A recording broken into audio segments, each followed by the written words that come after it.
আসসালামু আলাইকুম, back to my channel Rupchina kitchen. আপনাদের সবাইকে স্বাগতম। আমার আজকের রেসিপি হচ্ছে সুজির হালুয়া।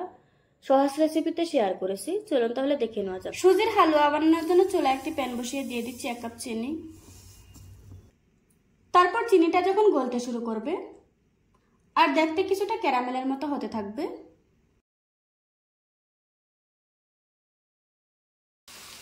ওই পর্যায়ে দিয়ে দিচ্ছি 1.5 কাপ লিকুইড মিল্ক। এখানে চিনিটা আগে থেকে ক্যারামেলের মতো করে বানিয়ে নিলে হালুয়াতে দারুণ একটা কালার আসে। এবার আমি চুলার আঁচ মিডিয়ামে রেখে দুধটাকে জাল করে নেব। আপনারা চাইলে এর পরিবর্তে ফুড কালারও দিতে পারবেন, তবে চিনিটা যদি একটু ক্যারামেলের মতো করে বানিয়ে নেওয়া যায় তাহলেও কিন্তু দারুণ একটা কালার আসে। এই দুধটাকে জাল করে এত বেশি ঘন করার কোনো প্রয়োজন নাই, শুধুমাত্র একটা বলক আসলেই হয়ে যাবে। দুধটাতে কিন্তু খুব সুন্দরভাবে বলক উঠেছে। এবার আমি চুলা থেকে নামিয়ে নেব। এবার আমি হালুয়াটা রান্না করে নেব। এখানে আমি সাদা তেল আর ঘি নিয়েছি, দুটো মিলিয়ে 1/4 কাপ নিয়েছি। তবে আপনারা চাইলে শুধুমাত্র ঘি দিয়েও ভেজে নিতে পারবেন।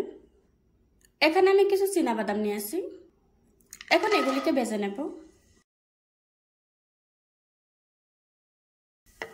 বাদামগুলি ভেজে নেওয়া হয়ে গিয়েছে। এবার আমি তেল ঝরিয়ে একটা প্লেটে তুলে নেব। এখানে আমি 2 রকমের বাদাম কুচি নিয়েছি, কাজু বাদাম আর হচ্ছে পিস্তা বাদাম। এবার আমি এগুলিকে ভেজে নেব।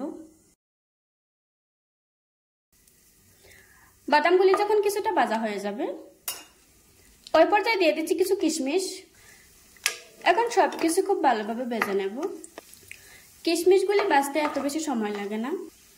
যখন দেখবেন এরকম ফুলে উঠেছে তখন বুঝতে হবে আপনার কিশমিশগুলি ভাজা হয়ে গিয়েছে। এবার দিয়ে দিচ্ছি 1 কাপ সুজি।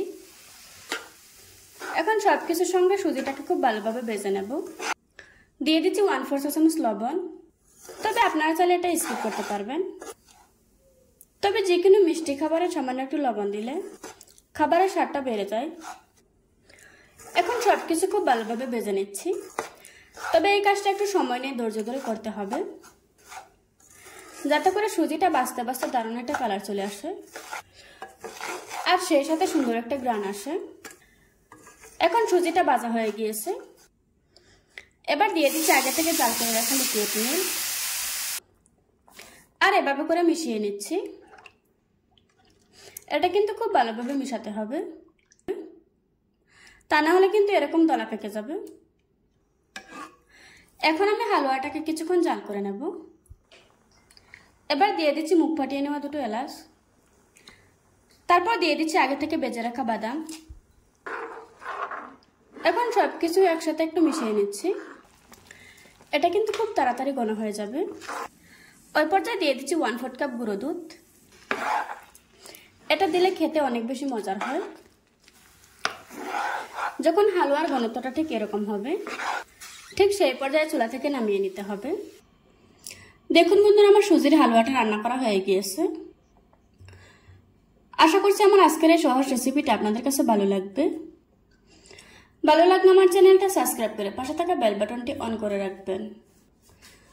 আবারও কথা হচ্ছে নতুন কোনো ভিডিওতে। ততক্ষণ সুস্থ থাকুন, ভালো থাকবেন। আল্লাহ হাফেজ।